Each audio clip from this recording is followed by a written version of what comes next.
Welcome to the Whole Athlete Podcast, where we focus on discussing topics to help you become a fat burner, optimize health, and improve performance in life and sports. Transform the whole you from the inside out with the holistic method. Let's dive in. Here's your host, Debbie Potts. Hi, everybody. It's Debbie Potts, and I'm your host of the Whole Athlete Podcast. And before I bring on our guest for the episode today, I want to chat a little bit about the evolution of the podcast, The Whole Athlete. As some of you may be newer listeners and don't know the history of the podcast.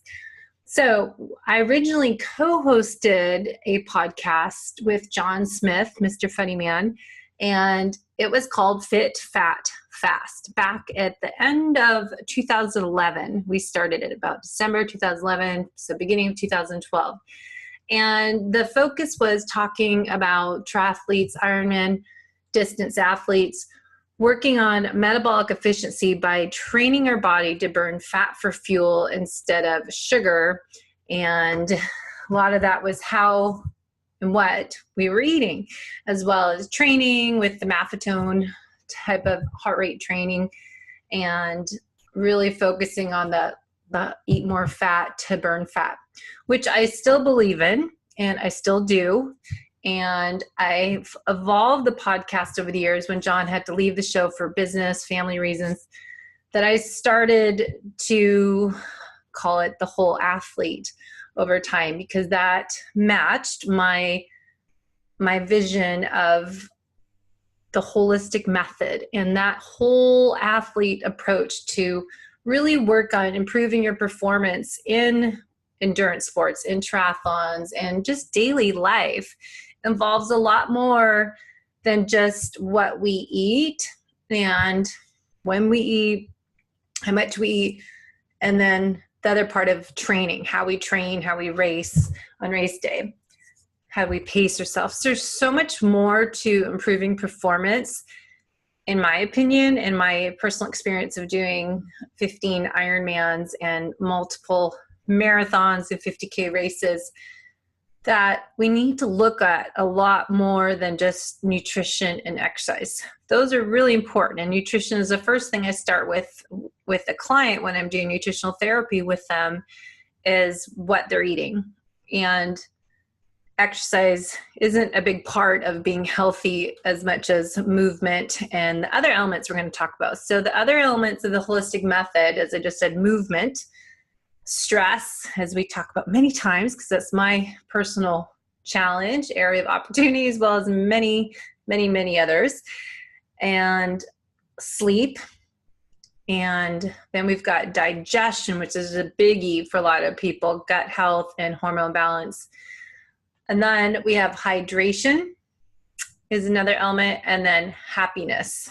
So there's 8 elements: nutrition, exercise, sleep, stress, movement, digestion, gut health, hydration, and happiness. Now, I think movement as well as mobility is in there as well, and the hormone balance and gut health, gut biome, digestion is a big area as well. So this podcast is directed to the triathlete, the competitive athlete, endurance sports, marathons, whatever you're doing. Because I think so many podcasts are amazing out there, but we're talking so much about training and nutrition. And I want to offer on this show a little bit more than just eating more fat, because if you're listening a long time, since 2012, and to Ben Greenfield and Jimmy Moore and Sugar No Grains and the Keto Athlete podcast, that there's a lot more going on in your body than just working on being a fat burner and a keto athlete.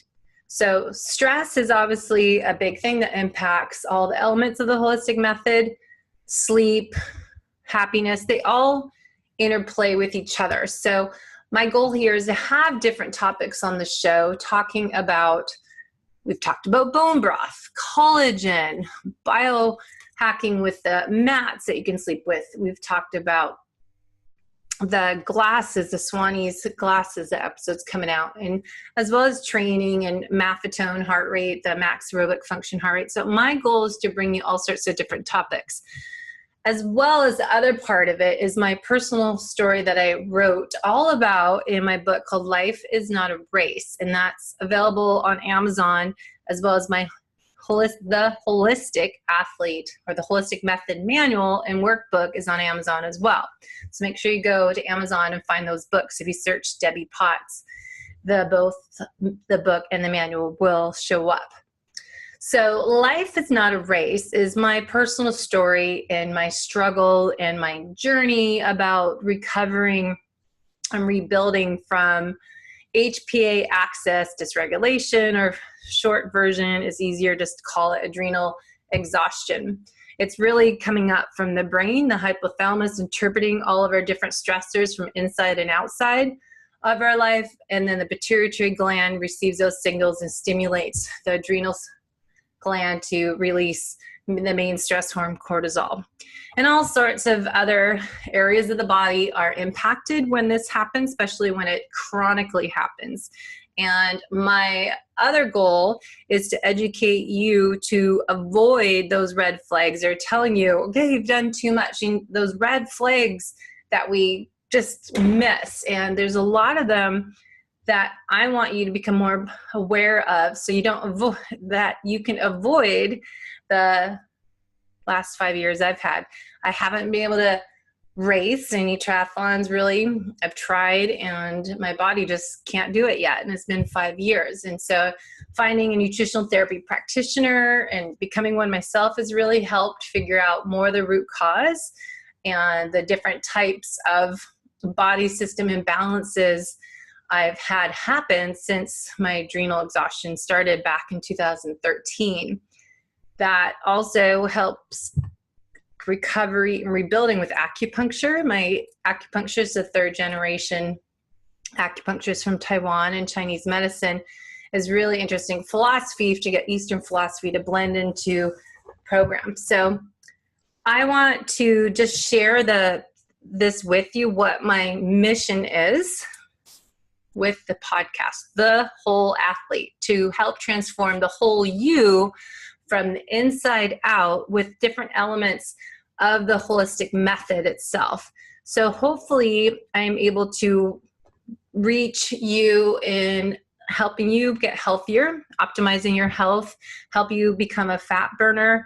And also, if you are a competitive athlete, hopefully some of these episodes we've had are giving you some new different ways of thinking to help implement these ideas and these supplements and this different mental strategies into your training program to help improve your training and racing.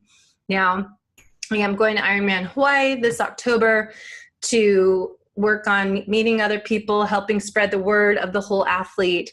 I do want to open a new studio in the next year of the whole athlete, and having just my fitness forward studio, but also having this sunlight and infrared therapy, having stretch therapy, having some biofeedback specialists, some energy healers, acupuncture, and have it all into one place.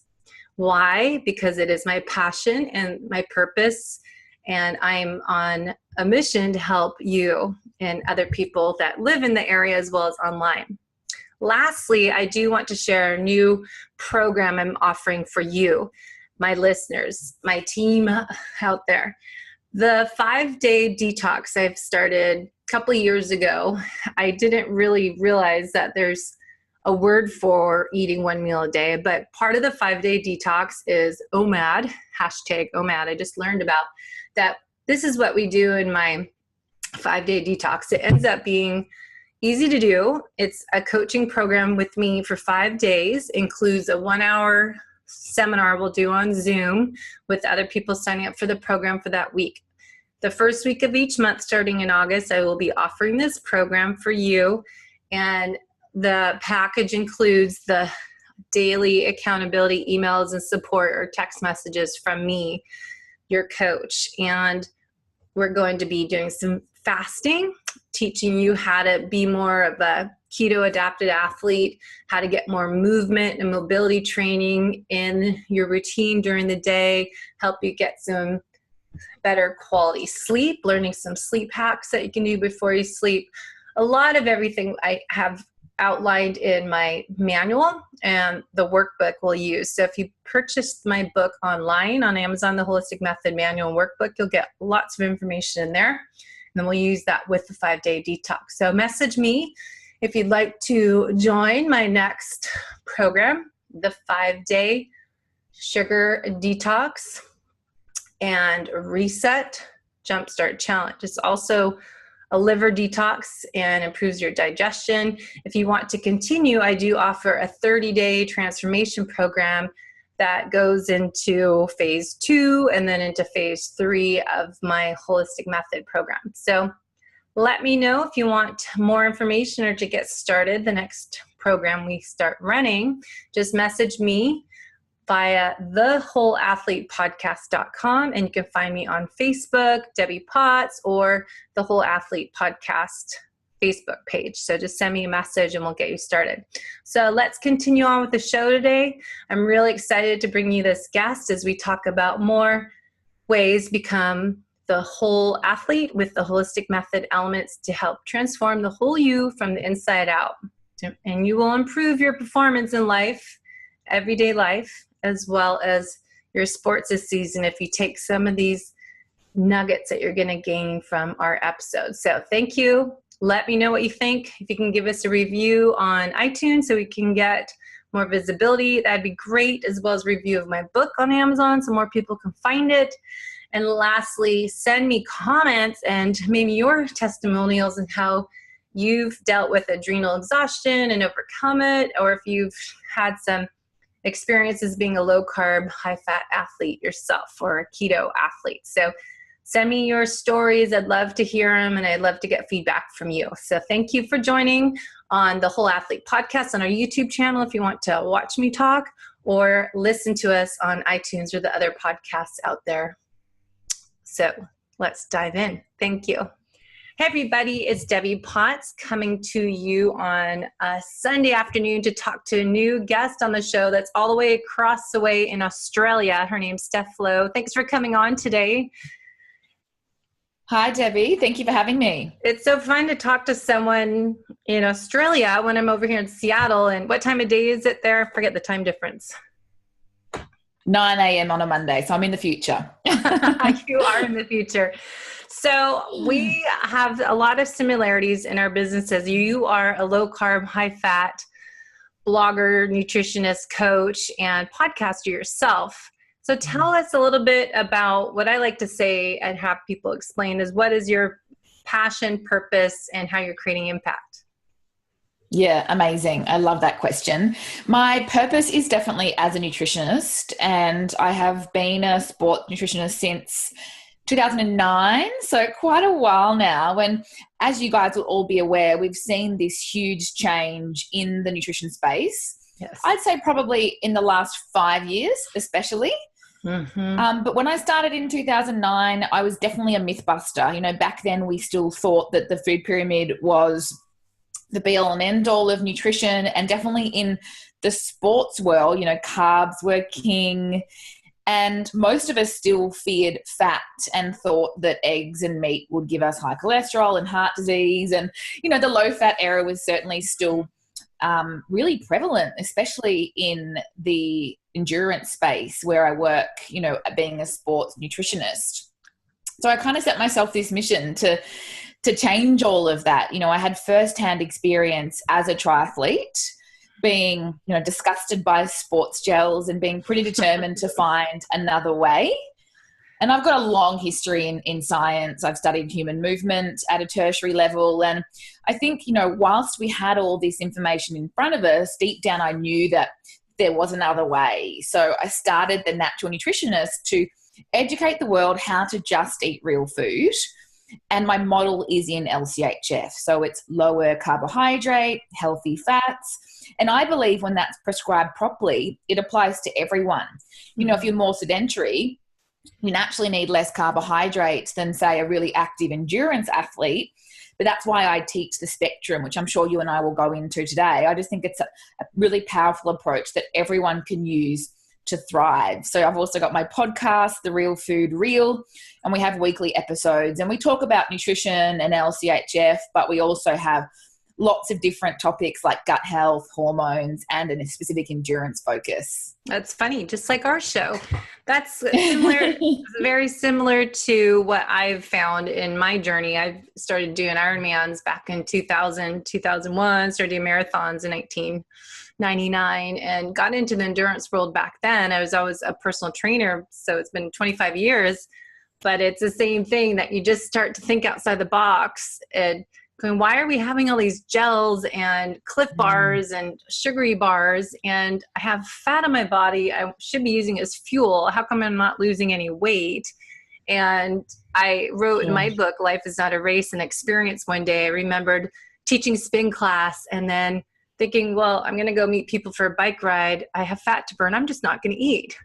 So I went from having a bagel and orange juice and a banana as my typical healthy, so-called healthy breakfast for an athlete, and then thought I'd just not eat. And I just started doing that. I was back in 2004, because I just started doing Ironmans or before that. So same as yourself, that we just figured out ourselves, like it doesn't make sense. And the long story short, that I tried doing that in a bike ride, and I was passing out kind of fatigued under a tree, and then someone had to refuel me with a Cliff bar to bring me back to life. But it doesn't just work instantly for switching from a high carb to a low carb.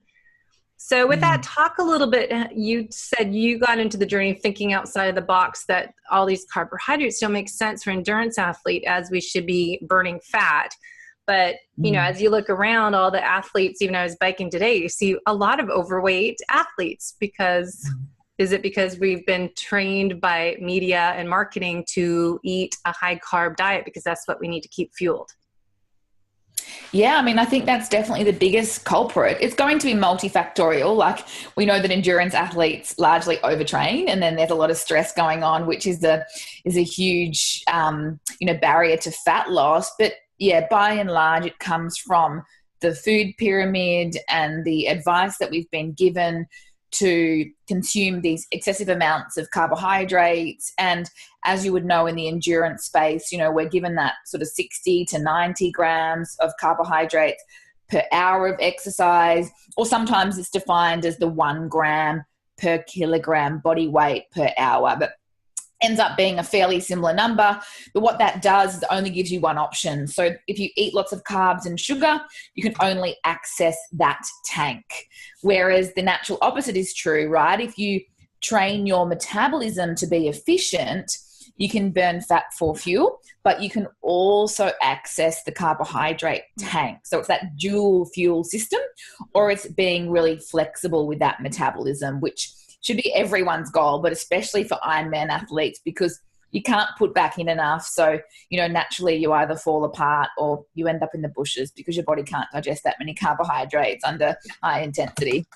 I know when I first started doing Ironmans back in 2001, I kept wondering why I was throwing up the whole time on the bike ride. It's like we'd always have the joke is you feel better when you get the throw up out of you. But it is just because we were going by what we were told back then. Have this many calories in your drink. And I used to experiment with all these different formulas, having how many calories, marking my bottle. I need this much per hour. And then I need to have a bar or a gel. And I couldn't do it. But then at the same time, we got into doing the maffetone type of heart rate training. And it's like you're contradicting yourself. You're pouring all this sugar in your body, but you're trying to be burning fat. But, you know, it's just, we were so messed up back then. Yeah, and it's interesting because, as you know, like Maff's been doing it for decades, right? He's now a really good friend of mine, and you know, I call him one of my mentors. But you know, I always have this conversation with him because he's been here the whole time, waiting for us to all find our common sense. And you know, obviously, the Maff method is huge when you look at developing that fat burning engine, and it's amazing to see so many people finally seeing the light. Yes, totally. So let's talk about your program. How do you approach coaching athletes to be a low carb, high fat athlete? And add into that if that's training them keto, because that'll be another subject, because that's such a buzzword now. And if endurance athletes should be keto athletes, and or what's the difference, low carb, high fat athlete. So take that with that. For sure. No, I love that question. So, I mean, firstly, the first part is my approach is lower carb, healthy fat. And I use the term lower to make sure that we're not interpreting low as no, because it's definitely not no carbohydrates, which I'll get to in a minute. But really, it's about that individual prescription. So by definition, LCHF is anywhere as low as like conventional keto, which is 25 grams a day, which I don't believe any athlete needs to be anywhere near. And then it's as high as 150 grams of carbohydrates per day. Now, probably 150 would be for a male who's already at goal weight or race weight. And then the spectrum, so between 25 and 150, you decide, based on things like how much weight you've got to lose, but also how much activity you're doing, right? Especially when we're looking at high intensity. So most of us sit around about 100 grams a day. I don't like to give grams specifically though, because it's always got to be relative to your intake. So as a rule, I say between 15 and 20% of your daily intake. So that means it should actually be periodized, because you need more carbohydrates when you're performing high intensity, because you're using muscle glycogen. So the replenishment is carbohydrate stored in the muscle, which comes from the food that we eat, versus all of your math sessions, your LSD sessions, your aerobic sessions, easy, whatever your coach calls them. They should be fueled on fat. So you don't need to eat as many carbohydrates when you're doing that sort of training. Yeah. Does that make sense so far? Yeah, that's exactly what I say as well, and how I coach my athletes. But it's hard. Do you have people that come to you based on their, like, it's the other programs, typical, high carb plan is not working for me, and they come to you because, they just can't figure it out and how to get healthier, get faster on the high carb plan? Oh, absolutely. All the time, especially now that in the space, it's not like underground information anymore. Like a few years ago, not many people knew about it, and there was still a lot of barriers. Whereas now what I find is triathletes are notoriously quite well versed. They get into the research, which I love. They just need that sort of a little bit more, I guess, practical application, which is where I come in terms of what you're actually eating on your plate, when to eat the carbs. And I do end up getting many athletes to actually eat more, because the typical A-typer will dive into keto, try and eat 25 grams a day, and then feel horrific. Yeah. And so my job is to obviously get them into the middle. So obviously away from that top end, that high carbohydrate archaic model, but definitely away from that deep keto, because they obviously have some performance goals and some high intensity, and it needs to be factored in. It's funny because I know we started a podcast. Originally it was called the Fit Fat Fast podcast back in end of 2011, 2012. And, we had to change the name, and I ended up the whole athlete, so we can talk about the gut biome and digestion and hormones as well as that to improve performance. But, we were ahead of the curve thinking of, the low carb, high fat. And even before that, I learned that USA Triathlon training courses with Bob Seebehor, talking about, he was in this training. Everyone else is all for high carb gels. And you take his seminar, his room was saying, don't listen to everyone else. You don't need all those gels. And that's when I started experimenting in 2009 with, not doing the gels, doing, nuts and nut butters instead, and coconut oil and stuff like that into my foods. But the athletes, even today, I was at Idea World Fitness Convention last weekend, and I was looking over the notes. And I didn't attend the seminar, but from a nutritionist saying, here are the guidelines of what to eat before, during, and after sport. So not necessarily endurance sports, but the calculations are just, here's how much to have carbs before, and then afterwards, 30-minute window is blah, blah, blah. But then they're endorsed and speak for Gatorade and all these other things she said on the first slide. So with that, what is your recommendations for what we should be doing before, during, and after if we are trying to be fat burning, metabolically efficient athletes? Yeah, for sure. So it absolutely depends on exercise intensity. So let's start with, hopefully most athletes are doing a lot of aerobic training. Like that's where we build our engine, obviously. That's where we get bigger heart, legs, lungs, that's where we can burn fat for fuel. So if that's the aim, then you want to be entering those sessions empty. So before breakfast is ideal. If you're needing to train in the evening or the afternoon, like you want about a 5-hour window with no food ideally, but definitely no carbohydrates. So you go in fasted and then you teach your body to fuel off the smell of an oily rag. So it's very minimal carbohydrates. If you've been doing 90 grams an hour, please don't go anywhere near zero. Like work your way backwards to teach your body to need very little.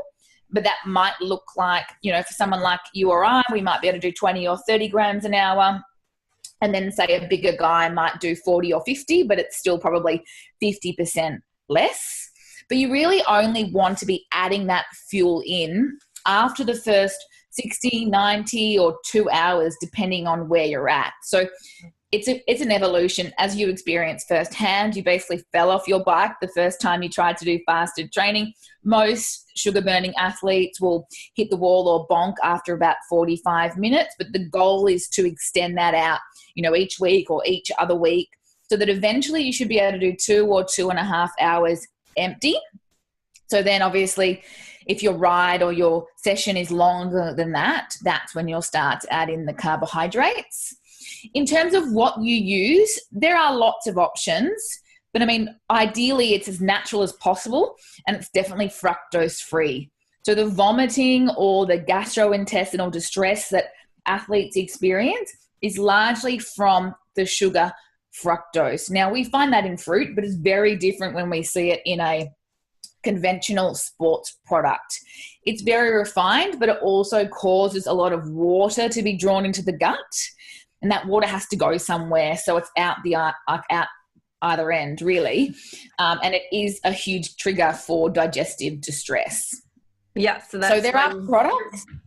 That's when the athlete's running to the bathroom many times during the race or throwing up. Yeah, which is completely avoidable. Mm-hmm. And that's one of the biggest things. Like we created a homemade gel recipe called Freedom Fuel that's become, if I do say so myself, world famous, because we made it fructose free for that reason.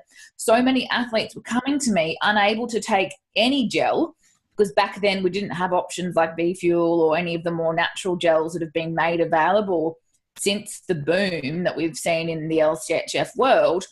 So Freedom Fuel, we make it on the carbohydrates are raspberries and rice malt syrup. And then we add MCT oil, which is our medium chain triglyceride oil, which promotes fat burning. And then we add electrolytes from lemon and salt. So it's all natural ingredients. And, ideally you'll only need that beyond about 2 hours or 2.5 hours, as I mentioned, but working your way up towards that if you're a sugar burner at the moment.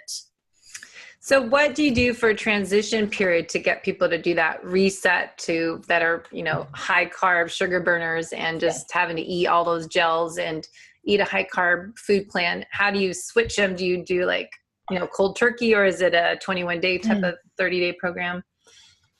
Everyone's really different. Some people, I always ask them, do you want to sort of jump straight in, or do you want to take a more moderate approach? And we often use Phil Maffetone's 2-week test, because that's a really fantastic 2 weeks where you basically break that addiction, and you can also really learn about the degree of carbohydrate intolerance that's been there the whole time, or that's been developing over recent years. Mm-hmm. So that's, I would say, by definition, pretty much keto for 2 weeks. So you're not doing much high intensity. You need to be, aware of how you're going to feel, because there's this metabolic gray zone, 4 to 7 days, where basically, your predominant fuel was sugar, you've taken it out, and you're not yet burning fat. So it's this gray zone where you haven't got access to your old fuel tank, and you haven't yet sort of turned on your new fuel tank. So you've really got to manage your expectations as to how you're going to feel. And I wouldn't be doing much training if not just, easy or recovery sessions during that time. but it is a fast track way to switch over.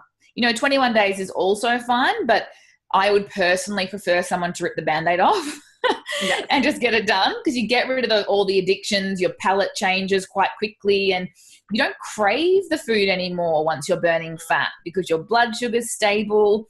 And surprisingly, your taste buds change quite quickly, so you start to crave healthy food, which is amazing for someone to experience firsthand. Yeah, I do a phase 1, I call it 5-day detox and reset, which is, going more low carb, high fat, and 1 meal a day, and doing bone broth and, having those fats, but teaching people, you don't eat breakfast, lunch, dinner, snack, and all those myths we were told, wake up, eat, because you need to keep your metabolism going and blah, blah, blah. And I think, I love Dr. Mafton. I've worked with him, Phil Mafton, for years as well. And just, he is so ahead of the times. When his first book was 30 years ago, saying all this stuff. It's like, why, how come we didn't get a hold of it back then and be open to it? But he knows it. So what about gut health and other areas to improve the performance for an athlete, endurance athlete? I know I have the holistic method. We talk about these different elements. What is your viewpoint on different ways for performance? Yeah. Before we go there, though, do you want to talk about the difference in fueling when we look at high intensity versus what we discussed, which was more of the aerobic sessions? Of course. Let's do that. Forgot. Yeah, that's okay. We got a little bit on a tangent, but I just want to make sure, because there is a clear difference, and I want to sort of explain that more. So we spoke about the easy sessions. The last part, though, is to think about the fact that you don't actually need to rush and get food in. It's been that perfect fat burning session. So you don't actually need to eat straight away. Digestively, it's not the best time to be eating anyway. And if you are already fat adapted, you can definitely start to extend that recovery meal out. This is really individual, and you have to track things like ongoing performance and recovery and satiety. But, that's quite different. So the converse is, I'll start from the back, with high intensity. When it's after a high intensity session, I do want you to be eating within the hour.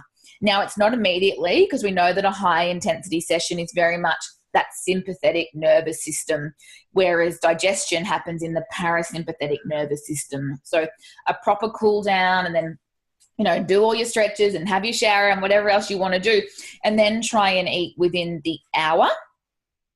And I like to do things like smoothies, which are already pre-digested essentially. So you're getting the nutrients in without this huge amount of digestive stress.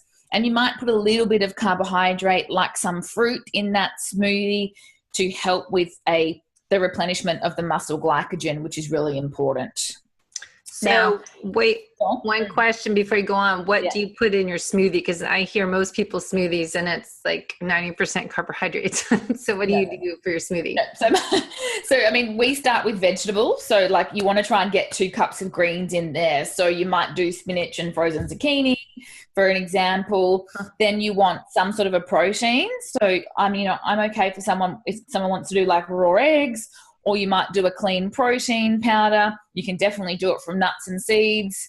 Then you want healthy fats in there, like coconut milk or avocado or chia seeds. And then you think about a small amount of carbohydrate. So minimal fruit, lots of greens, proteins, and healthy fats. Okay. Sorry to butt in, but go on that. So great question. Yeah, something like that. I mean, it's not compulsory, but it is a great way to tick that recovery box, which a lot of us are training in the morning and we're time poor. So you've got to remove, the barriers to having a healthy recovery meal. I'll just say that you're going to need slightly more carbohydrates per hour. So it's always relative to intensity. So if you work out that you need 20 grams an hour beyond hour 2 in an aerobic session, you might need 30 or 40 grams in a high intensity session. And that will start to give you a little bit more of an idea as to what your race plan looks like, because some athletes make the mistake of being fat adapted and working out how little they need, but trying to pick that up and put that strategy onto a race day or into a race day, which won't work because the intensity is much higher. So the carbohydrate requirements are much higher. Yeah, that's a great point. That race day, you're usually not at your MAF heart rate, and you're No, I feel like nowhere near it, I don't think. Ironman, you're not going high, but a lot of times your heart rate's just higher because of the excitement and the stress, and you're going. Hormones, yeah. But that's a good Yeah, for sure. And then lastly, during those sessions, you know, you can definitely go into those sessions empty, but I would say that if you're fairly new to this world, you're going to need to see how you feel first, but you might need to have a little pre-training snack. Now, I don't want like bagels and I don't want refined carbohydrates, but something like half a banana with some nut butter. So a small amount of natural sugar, fats for blood sugar control, for satiety, and, you know, you'll see how you go. That should be 1 or 2 sessions a week, and the rest should therefore be fasted. Not everyone needs that though. Like I personally don't, but, you know, and I don't imagine you necessarily would either, but it all depends on how long you've been in the space and what your metabolism looks like. Mm-hmm. Yeah. And I think the biggest question I always get as well is, do you eat when you're hungry? Do I wait until I'm hungry, or should I have, you know, they say that 30-minute window, and you're saying hour window after workout. But a lot of times I don't have an appetite after I eat, so I drink, but that's why a shake is easier to put down. But is it crucial that window period of time to have something that your muscles will soak it all up and refuel? I think after high intensity. Mm-hmm. Yeah, I think most people, even if they don't feel like it initially, if you skip that hour after high intensity, things will go pear-shaped eventually. Either you'll have like cravings in the afternoon, or tomorrow you'll feel fatigued, or you'll, you know, longer term, you'll start to lose a bit of your top end. So we don't want any of that. So I think, yeah, keep it relative to intensity, but work within that hour guideline after anything above math, essentially. Mm-hmm. Good. And then on race day, while we're still talking about fueling, racing, what have you found works for low carb, high fat athletes on race day for if they're doing a half Ironman to Ironman distance? And do you mean in terms of products, or? Well, just, yeah, what do people you've coached, what are they drinking and eating on an Ironman? Yeah, so I think, I mean, there's a huge difference between halves and irons, as you know, just mainly from that practical and logistical standpoint. So for a half, like my guys that are naturally a bit faster, if they're doing around about, you know, 4 hours, they're really not needing much. But, you know, we try to use natural where possible. So that might be Freedom Fuel. My other favorite product is Generation UCAN Super Starch, which you're probably familiar with, and they generally only need like 1 serve an hour. Again, this is all going to have been practiced in training and developed over the time of them becoming metabolically efficient. But as a general rule, I say liquids only for halves. And then we start to look at adding in solids, moving towards iron distance. I still preference mostly liquids because, again, pre-digested, taking the pressure off that constant digestion, which is a lot of people's undoing, as we've discussed. But you might need like a bar or 2 over the course of the bike. So, again, homemade options, or you find a raw food bar that just has maybe dates, you know, coconut, almonds, minimal ingredients.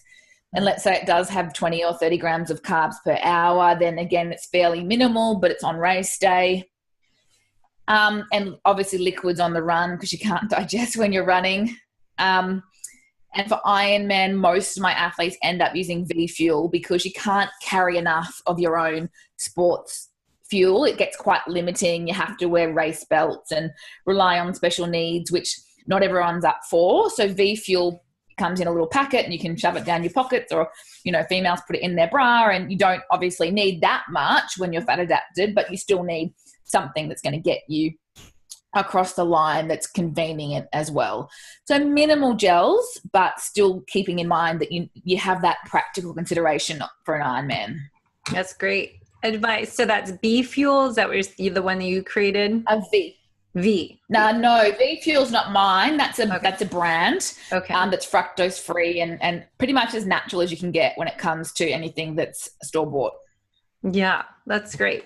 And it's funny that you just, I guess that's why I have a podcast to help reach more athletes to listen to this type of information and try that transition into be burning fat. Because every time I train or go watch Ironmans, and, you know, haven't been able to race myself since end of 2012 because my adrenal exhaustion story, but it's just so many people don't look healthy, and they're out there doing these, crazy long distances, and you just wonder, what are people doing to themselves? Is this really healthy? And then you're putting all this sugar in your body and having probably blood sugar dysregulation, and insulin resistance probably comes along. Even if they're exercising a lot, there's so many people that just look like they're doing more harm than good. At least in our area, but Australians seem more healthy and more fit. I think we haven't had the high fructose corn syrup situation that you guys have, but still you see far too many overweight athletes, and largely it comes down to the fact that they can only burn sugar. So the only way they could ever attempt to lose weight is to cut calories, which ends up being disastrous for anyone that's trying to train for that sort of event. Like, I've met people that wanted to try and desperately lose 10 kilos to race lighter, but had to do it by eating, 500 calories a day. And that's going to end up in adrenal dysfunction, if anything else. Like, it's just not the way forward. When you can burn fat, you can still eat, 2,000 calories a day, but you can work deeper, like at the metabolic level, and teach your body to burn fat for fuel. Yeah, good. So let's go into the other topics you were discussing on our emails about how we can improve our performance as endurance athlete with other nutrition and gut healthy protocols. Yeah, well, gut health is huge. We say you are what you eat, but you are what you absorb, right? Yeah. So you can be eating all this amazing food. Yeah. You can be LCHF, you can be spending all this time prepping your food, which, is a huge part of making this a lifelong sustainable habit. But if you're not absorbing the nutrients, like, you're just not getting the best out of the food. So we can't neglect the gut. I'm sure your listeners have heard before, it's the foundation of our immune system. There's this information superhighway between the gut and the brain via the vagus nerve. And, gut health is in charge of everything from obvious digestion to mental health and our athletic longevity in terms of recovery and down regulating inflammation. So, my ideal world would be that an athlete that I work with would get a stool test, which is a window into your soul. Like, you can literally see what good bacteria live in there or what don't. Are there overgrowths? What are we dealing with in terms of that whole microbiome?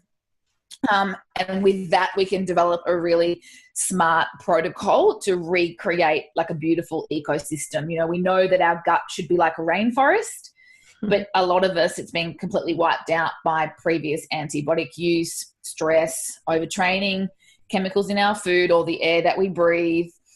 Living in the modern world is not that great for our gut health. So it's important that we've got a strategy to offset what we're exposed to. We can definitely do it without a stool test. You talk about bone broth. I think that's the number one superfood for athletes.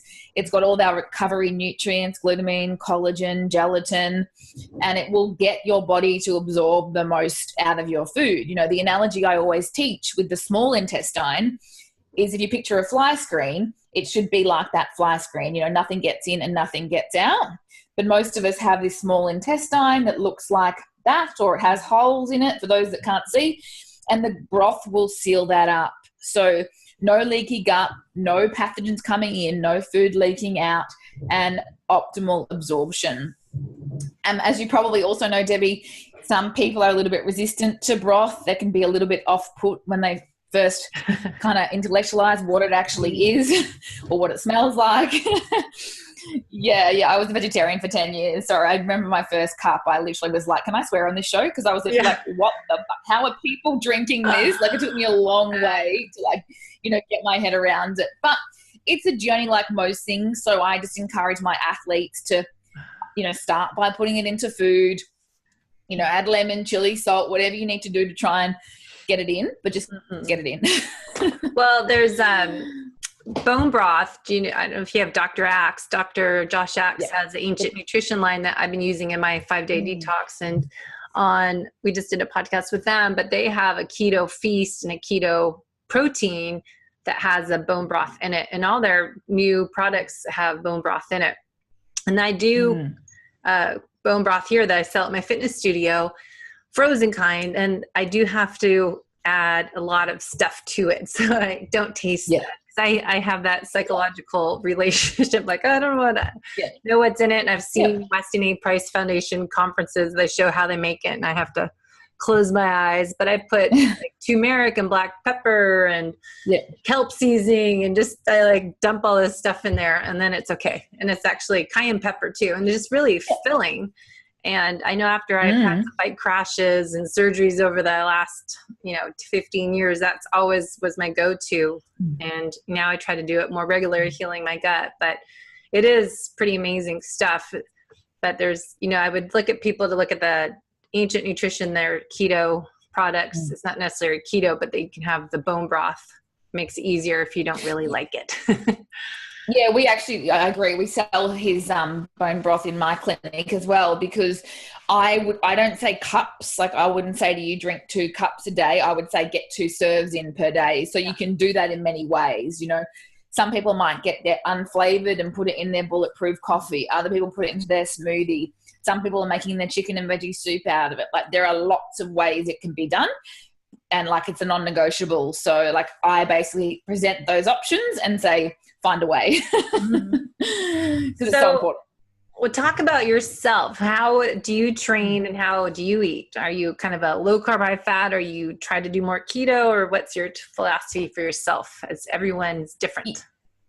Yeah, I'm definitely LCHF. I'd say my ratios at the moment are probably about 20-20-60. So 20% carbohydrate, 20% protein, 60% fat. Most mornings I train fasted. I do feel better if I've had a bulletproof. So you guys probably know that's coffee with grass-fed butter or ghee and MCT oil. I do a little bit of collagen powder and sea salt, which I love. That suits me best before training. At the moment, I'm not doing heaps of triathlon. I'm doing more yoga and low intensity stuff. But I'd probably say, the majority of my carbohydrates would come from berries, green vegetables, and then the other side to gut health, which I really wanted to talk about, are those prebiotics. So prebiotics are the food for the probiotics, the good bugs that live inside us. So examples of prebiotics are definitely onions, garlic, asparagus, and artichokes, but you can only eat sort of so much of those foods. They're not necessarily foods that we eat in high volume. So the other way to get the prebiotics in are with things like cooked and cooled sweet potato.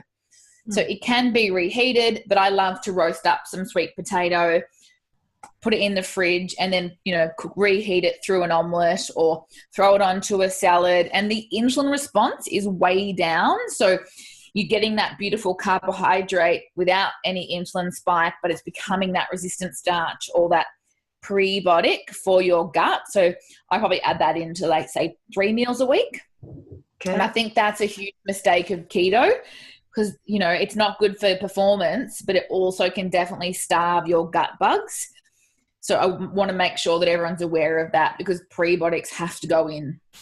Yeah, great reminder. And that's what, I'm not a strict keto person, but part of it is I dieted so much in high school, college, that I can't count calories and percentage stuff. I go by how I feel, if I'm full for hours and I don't have cravings. So for me, as a bio individual, eating higher fat, low carb works best for me, and moderate protein. But it's, so many people listening to this whole different Facebook group pages I've joined on keto people. And I just worry about people not fully understanding the whole picture of it, and that you do need vegetables, as you just said, the prebiotics, and also the source of food. I think people kind of get into what the Atkins was, is just eating whatever fat, and it's so toxic. So I think we need to be careful of the quality of food that we're consuming, not just going for high fat and getting, a lot of garbage in there as well. I totally agree. And that's the other thing, like, keto can definitely look like Atkins, and that's where it's getting a bad rap. It's getting that whole, processed meat and just, basically fairly low nutrient density. Whereas my guideline is 2 cups of vegetables at every meal. So if that's 2 meals a day, that's 4 cups. That's not enough. So we'd be looking like 3 meals a day, is 6 cups. So that's ideal. So then you have that slight problem. LCHF really decreases your meal frequency. Not normally a problem, but you've got to get quality in because you're only having 2 meals a day. So it's even more important to prioritize, grass-fed, pasture-raised, and clearly, like it actually should be mostly plant-based. Like it should be 2 cups of vegetables or even more per meal if you can. Yeah, good point. So I know we're running out of time and so much to talk about with you because I share the similar passions, learning all this and sharing this information and educating people. But you have an amazing website and podcast, and you have lots of recipes on there. Let's tell people where to find you and how to learn more from your program. Thank you so much. Yes, my online home is thenaturalnutritionist.com.au, and I'm on the usual socials. So I definitely hang out on Instagram the most. So much easier. My handle is that. Yeah. Well, people can actually see your content, The Natural Nutritionist. I'd love you guys to connect with me over on Instagram. I have a couple of projects that I'd love to share just quickly. So I have an LCHF nutrition book that's literally just gone on pre-sale, and it's released in November 2018, so later this year. And I have a program, LCHF Endurance, that's launching very soon. So you can definitely follow us online at lchfendurance.com.au and also on social media to stay in the loop, and we'll be announcing our launch date very soon. Great. That sounds exciting. I was thinking a similar thing of having a program for low carb athletes, because I think there needs to be more education out there on how to fuel for endurance, but also for daily life. And there's so much misinformation out there. And I think if you are training and doing endurance work, it's a little different than if you don't exercise as the high quantities of sessions that people do if they're doing a triathlon or just running too. It's just a lot of training people put in there, but triathlons you're fitting swim, bike, and run in, and then if you're doing strength training and yoga, mobility work, there's a lot of exercise. Yeah. So you got to fuel a little differently than the other keto type of athletes and learn more. Yeah, for sure. Good job. And as you said, bio-individual, it's got to be relative. It's really got to be tailored to you. So I think that's a really important message to remember. Yes, that's what I learned last year as I became a nutritional therapy practitioner. We learned so much that everyone's bio-individual, we're all different, and it just reinforces that more so. And then I'm Paul Chak, holistic lifestyle coach. They're both big down in Australia. And he always preaches the same thing as just, everyone's different and real food is the key. And I would say can't out-exercise a bad diet. So thank you for sharing this similar journey, and we'll put all your links in the show notes and find your book coming out in November 2018. Thank you so much for having me. It was awesome to chat. Great. Thank you. From Down Under, Steph Lowe, and you can find her on the links below. We'll put in the show notes. Thanks for listening to the Whole Athlete Podcast. If you have any questions, feedback, or topic suggestions, let us know on Facebook or at wholeathletepodcast.com. You can help us continue and grow by leaving a review on iTunes. Thanks again, and see you next time.